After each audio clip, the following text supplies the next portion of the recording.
Hey, so what's up guys, welcome back to my channel, it's AJ। तो आज हम आए हैं फिरोजाबाद की one of the best tattoo की शॉप पर जिसका नाम है रॉकस्टार टैटू स्टूडियो और ये है उनके फाउंडर शुभम। तो कैसे हो सर आप? बढ़िया सर, एकदम बढ़िया। पॉडकास्ट शुरू करें? स्टार्ट कीजिए। तो आपने टैटू बनाना कैसे सीखा? टैटू बनाना वैसे मैंने सीखने का कोई इंटरेस्ट नहीं था टैटू सीखने में, मतलब मेरी आर्ट तो स्टार्टिंग से अच्छी थी। मेरे दोस्तों ने एक प्लान बनाया था गोवा जाने का, तो वो लोग गोवा घूमने गए तो वहाँ उनको ये एक समझ में आया कि अपने फिरोजाबाद में ऐसा कोई काम नहीं है टैटू का। एक बीच वगैरह पे भी होते रहते हैं वहाँ, तो पूरा गोवा में तो टैटू का ही पूरा मार्केट है, मतलब समझ लो एक तरह से आप। और यहाँ फिरोजाबाद में एक भी दुकान नहीं थी उस टाइम पे, तो उन्होंने प्लान किया था टैटू आर्टिस्ट से बात करके यहाँ एक दुकान खोलने का। तो आपकी शॉप को कितने साल हो गए? शॉप हमारी ओपन हुई थी धनतेरस 2016 यानी 28 अक्टूबर 2016। यहीं पे नहीं, पहले दूसरी जगह पर थी, यहाँ बाद में ट्रांसफ़र हुई है। या करीब 8 साल हो गए। तो पहले आप किसी से करवाते थे टैटू वगैरह? करवाते थे। उसके बाद एक्चुअली हुआ क्या स्टार्टिंग में, पहले मतलब हम लोग टैटू बनाना नहीं जानते थे, हम इंटरेस्टेड थे लेकिन बनाना नहीं जानते थे। तो हम दिल्ली से लड़के को हायर करते थे, वो हफ्ते में मतलब एक वीक में एक बार आता था ट्यूसडे वाले दिन, और वो टैटू करता था हमारे। तब तक आप सारे बुक करके रख लेते? हाँ, हम पूरे हफ्ते की एक मतलब जितने भी क्लाइंट होते थे सबके नंबर वगैरह कॉन्टैक्ट वगैरह लिख के रख लेते थे और सबको एक बार कॉल करके बुला लेते थे। तो आपने टैटू बनाना कैसे सीखा फिर?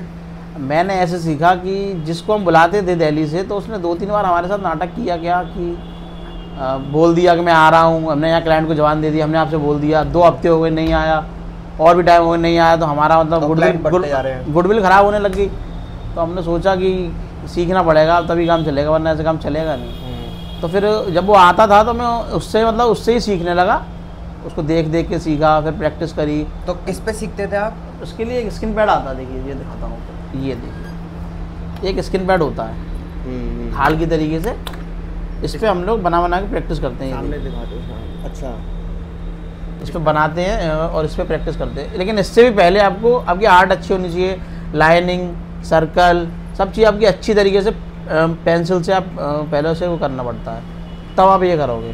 तो क्या टैटू बनवाने में रिस्की काम है? देखिए रिस्की वैसे तो नहीं है, लेकिन जिसको पहले से कोई बीमारी है, मेरी बात समझे ना, किसी को डायबिटीज़ है, तो आपको पता होगा डायबिटीज़ वालों को किसी भी चोट को हील होने में बहुत टाइम लग जाता है। तो रिस्क तो है, लेकिन सबके साथ नहीं है। जो पहले से पेशेंट हैं उसके साथ तो रिस्क है। तो आपकी टर्म एंड कंडीशन क्या रहती है टैटू बनवाने से पहले? हाँ, ये अच्छा क्वेश्चन है आपका। टर्म एंड कंडीशन ये रहती हैं कि टैटू बनवाने से पहले हम एक फॉर्म फिल कराते हैं, agreement and term and condition. इसके अंदर सब लिखा होता है, health related details, any skin problem, any diabetic issue, any allergy, या कोई पर्सन एल्कोहलिक दारू वारू पी के तो नहीं आए यहाँ पर, या कोई लेडीज़ है तो प्रेगनेंसी तो नहीं है उसके, तो ये सब इसमें लिखा हुआ है। और 18+ कंपलसरी, 18 साल से कम उम्र वालों के लिए कोई टैटू हमारे यहाँ नहीं होते। तो ये फॉर्म आप अच्छे से पढ़ के इसको भर के हम देखेंगे इसको कि हाँ सब कुछ ठीक है, तभी हम आपका टैटू करना स्टार्ट करें। आपको कितना टाइम लग गया था एक अच्छा टैटू आर्टिस्ट बनने में? देखिए अगर आप इसके कोर्स की बात करेंगे तो इसका टाइमिंग पीरियड होता है कम से कम 6 महीने, ठीक है। लेकिन अगर आपको अच्छा बनना है तो अच्छा बनने के लिए तो कुछ ना कुछ सीखते ही जाना चाहिए, प्रोफेशनल, है ना। तो अच्छा बनने का कोई वो नहीं होता। मुझे करीब 2 साल लग गए पूरी तरीके से परफेक्ट होने में। धीरे धीरे अभी मैं टैटू अच्छे से कर देता हूँ। तो आपकी शॉप पे सबसे ज़्यादा डिमांडिंग वाला टैटू कौन सा है? पहले तो मेरी शॉप पे सबसे ज़्यादा डिमांडिंग आते थे टैटू जो भगवान से रिलेटेड। हाँ, और आप भगवान के टैटू भी नहीं बनाते? नहीं, अब नहीं बनाते भगवान के टैटू, क्योंकि बहुत से लोग विचार मानते हैं। प्रेमानंद जी महाराज को हम फॉलो करते हैं, हम उनको अपना गुरु मानते हैं। तो उनका भी कहना है कि भगवान के टैटू बना के आप अगर मतलब आपको मालूम है आजकल, हाँ, गलत लोगों का रहन सहन सब आजकल गलत ही है, तो इस वजह से हम भगवान के टैटू नहीं बनाते। अगर कोई बोले कि हमारा बना दो तो आप मना कर देते हैं? हम तो साफ मना कर देते हैं हम कि कोई और कहीं और देख लो, जहाँ आपका बन जाए वहाँ बनवा लो। तो टैटू बनवाने के बाद क्या क्या किया जाता है फिर? हाँ, टैटू बनवाने के बाद देखो, आप टैटू यहाँ बनवाओ या कहीं भी बनवाओ, तो आफ्टर केयर बहुत ज़रूरी है टैटू की। अगर आप केयर नहीं करोगे तो उसमें इन्फेक्शन होने का खतरा, टैटू हल्का होने का मतलब टैटू हल्का भी हो जाता है, ख़राब हो जाता है। तो केयर ये करनी पड़ती है कि स्टार्टिंग के करीब 10 दिन आपको साबुन यूज़ नहीं करना है टैटू के ऊपर, कोई सा भी, ठीक है। और नहाने से पहले वैसलीन, या हाँ टैटू वाली जगह पे केवल नहाने से पहले वैसलीन या कोई कोकोनट ऑयल 1 बूंद बस थोड़ा सा यूज़ करना है, जिससे कि जो पानी है ना उस पर उस जगह Flow होता पर रहे। फ्लो होता रहे, रुके नहीं, फ्लो होता रहे। और आने के बाद अच्छे से उसको पहुँच के टेप करके फिर उसके बाद हम जो बताते हैं आपको तो वो दवा लगानी है।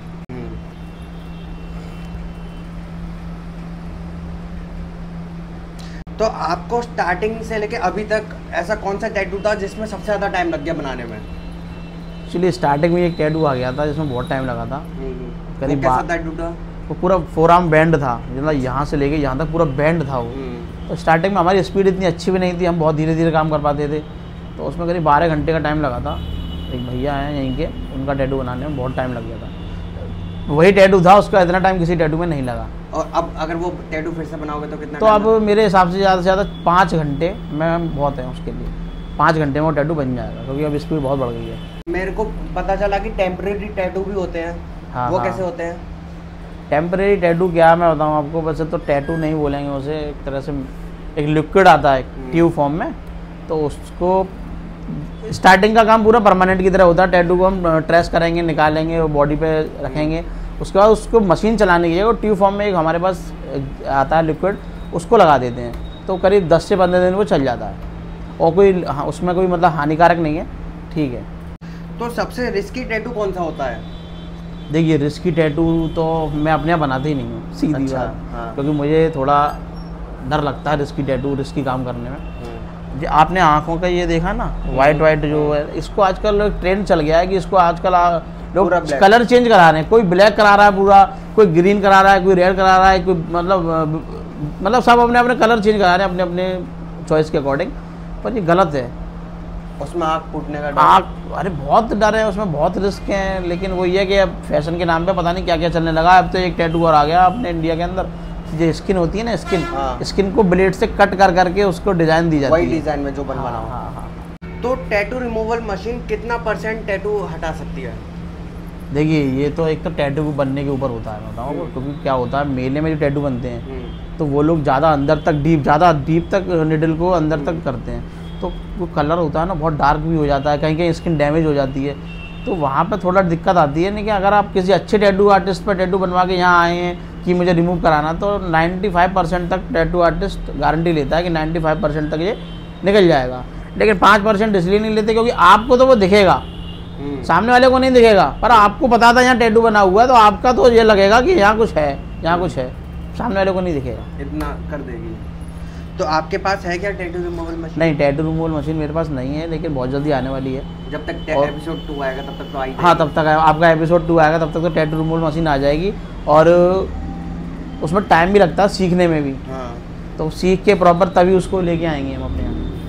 मतलब क्या टैटू ज़्यादा बनवाने में पेन होता है या हटाने में? देखो भैया मैं बताऊँ आपको, पेन तो हटाने में ज़्यादा होता है, क्योंकि लेज़र ट्रीटमेंट सुना होगा आपने, है ना, तो लेज़र से हटाए जाते हैं टैटू, तो उसमें थोड़ा ज़्यादा पेन होता है। टैटू बनवाने में इतना पेन नहीं होता है, बनवाने में तो थोड़ा सा चीटी सी काटती है बस, लेकिन हटवाने में बहुत ज़्यादा पेन होता है। तो क्या टैटू आर्टिस्ट अच्छी खासी इनकम जनरेट कर सकते हैं? ये तो ऐसा है, मैं बताऊँ आपको कि आपकी सिटी के ऊपर एक अभी फिरोज़ाबाद है ना, यहाँ पर इतना नहीं हो पाता।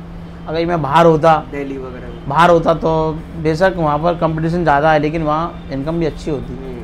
लेकिन मैं अपने शहर से प्यार करता हूँ, मुझे फिरोज़ाबाद में रहना पसंद है, और अपने फिरोज़ाबाद में भी तो कुछ होना चाहिए यार, मेन चीज़ तो ये है कि फिरोज़ाबाद में भी तो होना चाहिए ना, बस। मुझे चर्चा टॉक्स में आके बहुत अच्छा लगा, और अपने भाई से मिलकर बहुत ही अच्छा लगा, और इन्होंने जो क्वेश्चन पूछे बहुत बढ़िया क्वेश्चन पूछे। आप लोग इसके साथ जुड़िए और ज़्यादा से ज़्यादा शेयर कीजिए, फॉलो कीजिए, सब्सक्राइब कीजिए, और आई लव चर्चा टॉक्स।